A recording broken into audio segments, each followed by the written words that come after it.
Certains criminels marquent l'histoire par leur audace, d'autres par leur cruauté. Et puis, il y a ceux qui incarnent les deux à un degré si extrême qu'ils deviennent des légendes. Aujourd'hui, nous explorons l'histoire de l'un des partenaires les plus redoutés de John Dillinger, Lester Gillis, ou mieux connu sous le nom de George Babyface Nelson. Vous êtes nombreux à m'avoir demandé « Mais pourquoi chaque fois que je parle d'un gangster, ça se met en noir et blanc ?» Voilà, c'est bon. Comme je vous disais, vous avez été nombreux à me demander cette vidéo après les retours ultra positifs sur la vidéo de John Dillinger. Et au passage, je vous remercie, et pour vous remercier, quoi de mieux que de vous faire un épisode sur ce que vous m'avez demandé. Et donc aujourd'hui, on s'intéresse à un personnage qui a marqué l'histoire du crime auprès de John Dillinger. Le fameux Lester Gillis, mieux connu sous le nom de George Babyface Nelson. Faut aussi qu'on parle d'un petit détail important, Babyface Nelson, c'était pas seulement un criminel, il avait tout un tas de mentors. Et parmi eux, un nom revient souvent. Alvin Karpis, oui, le fameux Karpis du tristement célèbre gang Parker Karpis. Je sais, il y en a certains qui vont dire, mais qui c'est ce Karpis? Et croyez-moi, l'histoire, elle vaut vraiment le détour. Je vais pas commencer à m'éparpiller sur tout, parce que sinon, on n'a pas fini. Bon allez, ça vous démange quand même, on va faire une petite digression sur le gang. Et quand j'entends petite... Alvin Creepy Karpis, comme on l'appelait à l'époque, était un des piliers du gang Parker Karpis. Ce gang, dans les années 30, était spécialisé dans les braquages de banques, les vols de trains, et même des enlèvements de patrons de grandes entreprises pour demander des rançons. En gros, une petite PME qui touche un petit peu à tout. Ils étaient tellement redoutables qu'ils ont fini par figurer parmi les criminels les plus traqués par le FBI. Et d'ailleurs, Karpis a été arrêté en grande pompe à la Nouvelle-Orléans en 1936 par rien de moins que le directeur du FBI lui-même, J. Edgar Hoover. Et d'ailleurs, j'en profite pour vous demander si vous voulez un épisode sur J. Edgar Hoover, parce que on se dit quand même que le gars, il a arrêté Karpis, il a arrêté Dillinger, il a quand même côtoyé Babyface Nelson. Je pense qu'il y a quand même 2 ou 3 anecdotes à vous raconter sur lui. Et en plus, il y a même un film de lui avec DiCaprio, alors là, reprenons. Ensuite, direction Alcatraz, où Karpis a purgé 26 ans de prison. Une sacrée descente aux enfers pour quelqu'un qui faisait trembler les banques et les grandes fortunes. Je sais pas pourquoi, mais j'ai l'intuition que vous en voulez un petit peu plus sur lui. Donc c'est pour moi, c'est cadeau, on continue un petit peu sur lui. Imaginez-vous un soir d'été 1933. Une époque où l'Amérique était en pleine prohibition et où les gangsters régnaient en maître. C'est justement un soir chaud de cette année-là que tout a basculé pour William M. Jr., président de la célèbre brasserie Theodore M. Brewing Company. Il est dans son bureau à Saint-Paul, dans le Minnesota, une journée comme les autres. Il sort tranquillement du bâtiment, déjà en train de penser sûrement à ce qu'il va faire ce soir, et là, ça lui tombe sur la tronche. 4 silhouettes surgissent de l'ombre, l'attrapent et le poussent dans une voiture. Ham venait d'être kidnappé par le gang Parker Karpis, un des groupes criminels les plus redoutés de l'époque. Direction le Wisconsin, où Ham a été forcé de signer pas une, mais 4 notes de rançon. Les ravisseurs voulaient plus de 100 000 $, une somme colossale à l'époque. Puis, il a été transféré dans une cachette à Bensenville, Illinois, où il a été retenu jusqu'à que l'argent soit remis. Le plan était audacieux, tout semblait parfait, du moins en apparence. Une fois la rançon payée, Ham a été relâché sain et sauf près du Wyoming, Minnesota. Mais les gangsters avaient oublié un détail crucial, la science. Le 6 septembre 1933, le FBI a fait appel à une technologie révolutionnaire pour l'époque, l'identification par empreinte digitale latente. Grâce à une méthode utilisant du nitrate d'argent, les scientifiques ont découvert des empreintes invisibles sur les notes de rançon. Et oui, parce que ces empreintes, elles contenaient de la transpiration et aussi plein de chlorure de sodium, qu'on appelle aussi plus communément du sel. Je fais le gars intelligent, mais c'est juste un synonyme. Cette découverte a en tout cas permis d'identifier plusieurs membres du gang jusque-là encore inconnus, dont Alvin Karpis, Doc Barker et d'autres complices. Malgré leur plan presque parfait, ils avaient laissé leurs empreintes partout. Et voilà comment, grâce à une avancée scientifique, le FBI se retrouve enfin avec des preuves tangibles que le gang Karpis était derrière l'enlèvement. On pourrait croire que le gang a été un petit peu plus prudent après l'enlèvement de William Ham, mais bien évidemment, ils étaient beaucoup trop gourmands pour s'arrêter là. Le 17 janvier 1934, ils frappèrent à nouveau, et cette fois, leur cible était un riche banquier du Minnesota, Edward George Bremer Jr. Bremer y se rend à son travail tranquillos, sans se douter une seule seconde qu'il va se faire kidnapper en pleine journée. En même temps, pendant 3 semaines, Bremer a été retenu captif, tandis que sa famille était forcée de réunir une rançon astronomique. 200 000 $, une somme encore plus colossale que le premier enlèvement. Et c'est pas comme les grands-parents qui vous racontent qu'à l'époque ils ont acheté ça 200 000 anciens francs et que ça fait aujourd'hui 3 000 €. Là, quand on parle de 200 000 $ à l'époque, ça représente des millions aujourd'hui. Je pense. J'ai pas vérifié, mais je suis quasiment sûr. Et puis de toute façon, je suis youtubeur, je dis forcément la vérité. Mais ce qui est intéressant, c'est que malgré tout, Bremer n'a pas su identifier ses ravisseurs. Pourtant, il a quand même fourni aux autorités une mine d'indices qui allait finalement sceller le sort du gang. La vraie percée est venue d'un détail presque insignifiant.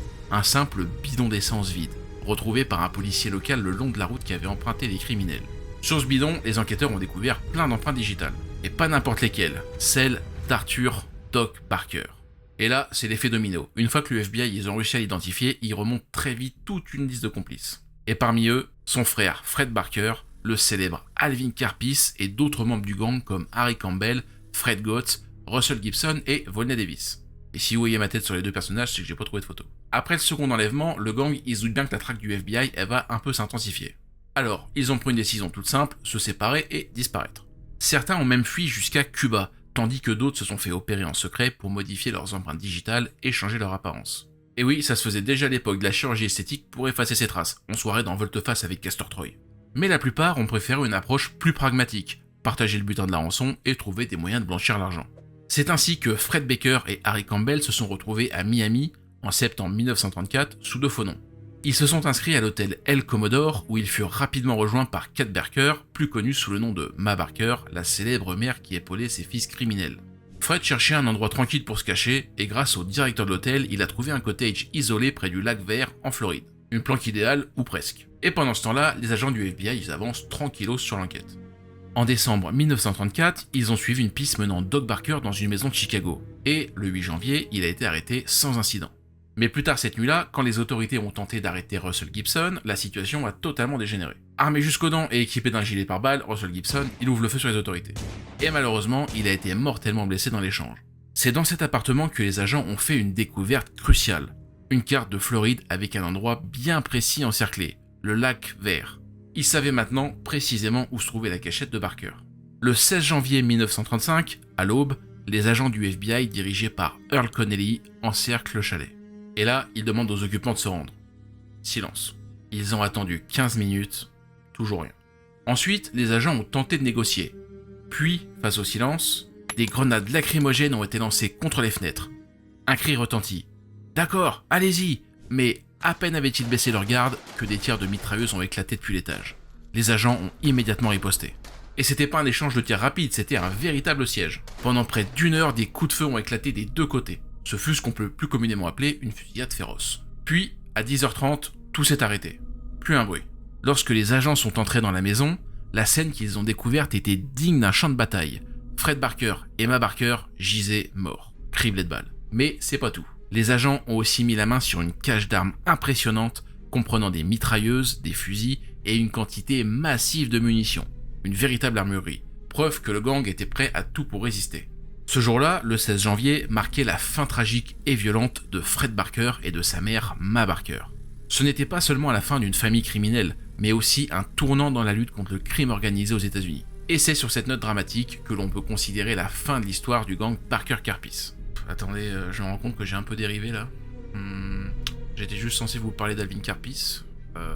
Bon allez, on continue sur lui. Né en 1907 à Montréal sous le nom de Karpavitz, il était le fils d'immigrants lituaniens.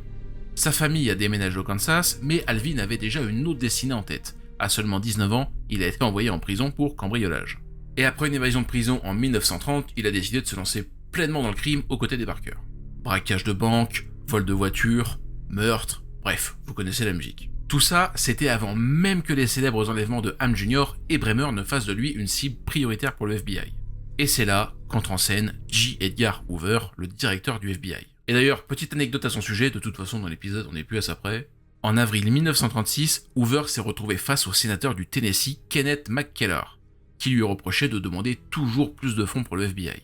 Et le sénateur, à ce moment-là, il lui pose une question plutôt embarrassante. Combien d'arrestations avez-vous personnellement effectuées ? Autant vous dire que là, Hoover, il a carrément été piqué au vif dans son ego. Et ce qui semble être une anecdote plutôt insignifiante va être un véritable tournant pour le futur.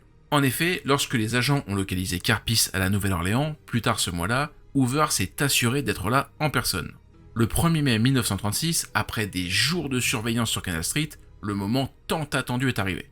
Peu après 17h, Karpis et deux complices sont sortis de leur appartement et sont montés dans une Plymouth coupée. C'est là qu'Hoover a donné l'ordre. Maintenant, les agents se sont précipités et arrivent à hauteur des 3 hommes. Et là vous allez rire, mais avec l'anticipation, il n'y a pas un gars qui avait pensé à prendre des menottes. Et cette arrestation historique s'est faite à l'aide d'une cravate. Ce qui rend l'événement encore plus spectaculaire qu'il ne l'est déjà. Et c'est ainsi qu'Hoover a obtenu son arrestation emblématique. Karpis, l'un des criminels les plus recherchés d'Amérique, a été raccompagné à Saint-Paul en quelques heures. Là, il a plaidé coupable pour l'enlèvement de Ham et a été condamné à la prison à vie. Il a passé des années à Alcatraz avant d'être transféré dans d'autres prisons. Finalement, il a été libéré sur parole à la fin des années 60, terminant ainsi la saga d'une vie marquée par le crime. Cette capture, c'est pas seulement une victoire du FBI, c'est aussi un gros symbole dans une ère où les criminels semblaient intouchables. Au même titre que l'arrestation de John Dillinger. Et voilà, j'espère que ça vous aura plu. Ah non, attendez, je vais pas parler de Babyface Nelson. Bon bah, on est reparti pour quelques minutes. Si vous pensez que les gangsters des années 30 étaient toutes des figures charismatiques comme John Dillinger, détrompez-vous. Certains étaient bien plus sombres et bien plus dangereux, même aux yeux de leurs complices. Et parmi eux, il y avait Lester Gillis, que vous connaissez plus sous son pseudonyme George Babyface Nelson. Malgré son apparence juvénile, d'où son surnom, Nelson était tout sauf un enfant innocent. C'était un tueur impitoyable au tempérament explosif et imprévisible. Sa violence dépassait les limites, même pour les gangsters de son époque. Vous voulez une preuve ? Même John Dillinger lui-même, pourtant l'un des criminels les plus célèbres et intrépides de l'époque, a fini par refuser de travailler avec lui car il était justement imprévisible et trop dangereux. Nelson a poussé sa soif de vengeance jusqu'à tuer 3 agents du FBI. Et ce n'était pas lors de petits accrochages. Oh là non, c'était toujours dans des fusillades. Mais comme souvent, avec ce genre de vie, son histoire s'est terminée là où elle avait commencé, dans un bain de sang. Lors d'une ultime fusillade, Babyface Nelson a perdu la vie, mettant un point final à son règne de terreur. Mais maintenant, il faut que je vous raconte sa vie. George Babyface Nelson, l'un des gangsters les plus redoutés des années 30, est donc né sous le nom de Lester M. Gillis le 6 décembre 1908 à Chicago, dans l'Illinois. Dès son adolescence, Nelson parcourait les rues de Chicago avec une bande de jeunes voyous. À seulement 14 ans, il était déjà un voleur de voitures expérimenté.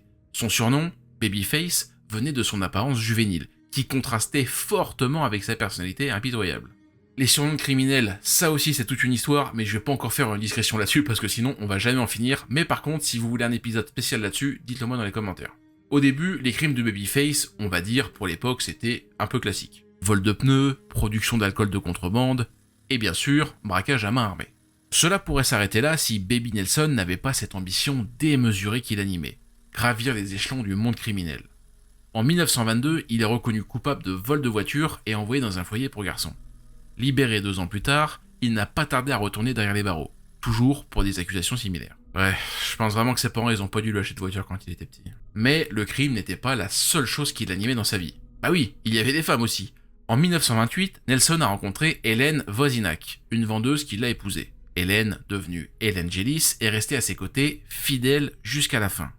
Et en 1931, Nelson a franchi un cap. Il a été condamné pour un braquage de banque à Chicago avec une peine allant d'1 an à la perpétuité. Alors, autant vous dire que ça fait quand même une assez grosse fourchette, et Nelson, il est pas du genre à accepter son sort tranquillement. Après 1 an de prison, il a profité d'un transfert pour un autre procès à Wheaton, dans l'Illinois, pour s'évader le 17 février 1932. Nelson s'est enfui, passant par Reno, dans le Nevada, avant de se cacher à Sausalito, en Californie. Et c'est là qu'il a rencontré le fameux John Paul Chase, un homme qui deviendra son fidèle complice jusqu'à la mort. Avec cette évasion, notre cher George venait de poser les bases sur une carrière de criminel, mais qui allait aussi bâtir sa propre légende. Mais ce n'était que le début.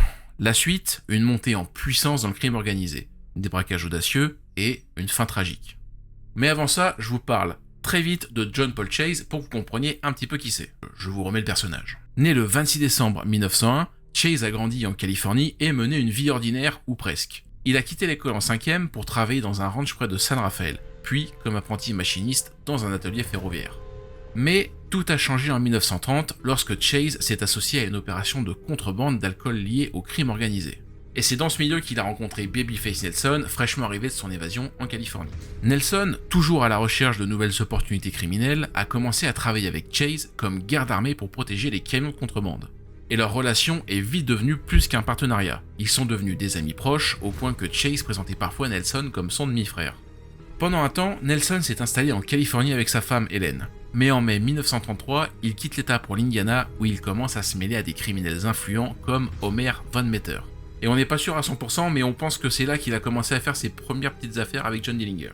Et pour autant, Nelson, il n'a pas perdu contact avec Chase. En décembre 1933, il le rejoint de nouveau et y passe une petite année à semer le chaos. C'est à cette époque qu'un événement troublant a eu lieu à Minneapolis.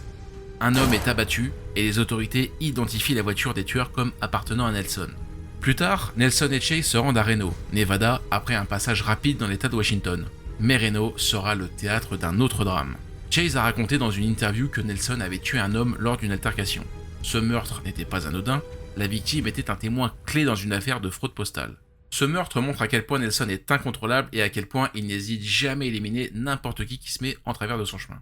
Pour John Paul Chase, cette association avec Nelson allait marquer un tournant. D'un simple contrebandier d'alcool, il est devenu un complice dans une série de crimes violents. Leur partenariat, aussi puissant qu'il a été, les ont entraînés dans une spirale infernale de violence qui les a menés à une fin que vous imaginez bien. En avril 1934, Babyface Nelson, sa femme Helen Gillis et son fidèle complice John Paul se rendent à Chicago pour rejoindre le gang de Dillinger. Ce gang, déjà légendaire pour ses braquages audacieux et ses affrontements avec les forces de l'ordre, allait offrir à Nelson une opportunité de s'illustrer, mais aussi de sombrer encore plus dans la violence. Nelson et sa femme suivent le gang jusqu'au Little Bohemian Lodge, un chalet isolé dans le nord du Wisconsin. C'est ici que le gang comptait profiter de quelques jours de répit. Mais ce havre de paix allait très vite se transformer en champ de bataille. Le 22 avril 1934, le FBI apprend que le gang Dillinger se cache au chalet. Sans perdre de temps, des agents spéciaux sont directement envoyés là-haut, mais les choses ne vont pas se passer comme prévu. Alors que les agents approchent, les aboiements des chiens alertent les gangsters. Étant alertés par le bruit des chiens, le gang s'enfuit en pleine nuit, laissant derrière eux quelques femmes, dont Helen Gillis, la femme de Nelson.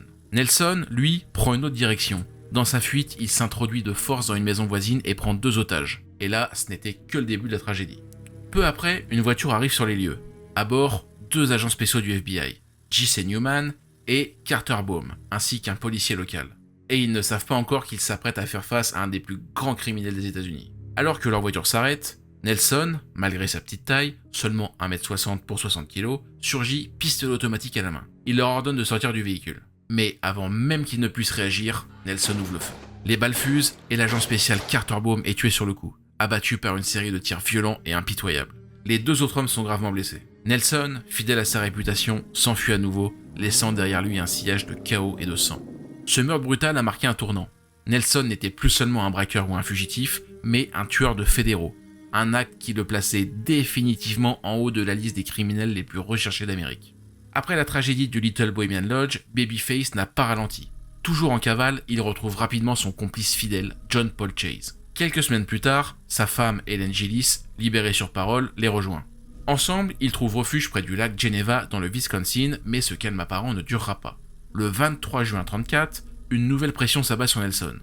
Le procureur général Homer S. Cumming annonce une récompense pour toute information menant à sa capture. Mais plutôt que de se cacher, Nelson y décide de frapper encore plus fort. Le 30 juin 1934, il participe à un braquage spectaculaire de la Merchant National Bank à South Bend dans l'Indiana, aux côtés de John Dillinger et Homer Von Metter. Pendant le vol, un policier est abattu, marquant encore une fois l'escalade de la violence. Après le braquage, le gang s'enfuit à Chicago, mais ça s'arrête pas là.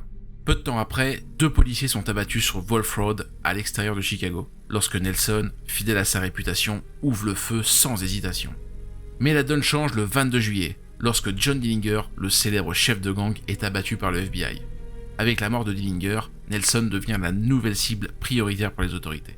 Nelson, Helen et Chase y quittent Chicago pour la Californie avec 2 autres complices. Et ce sera le début d'un été marqué par des allers-retours incessants entre Chicago et la Californie. Et un détail presque comique de cette cavale, lors d'un de leurs voyages, ils se sont arrêtés pour un excès de vitesse dans une petite ville, ils payent une amende de $5 et repartent libres. Ce que les policiers ne savent pas, c'est que leur voiture contient des mitrailleuses, des fusils et des munitions. Encore une opportunité manquée pour arrêter le criminel le plus dangereux d'Amérique. Franchement...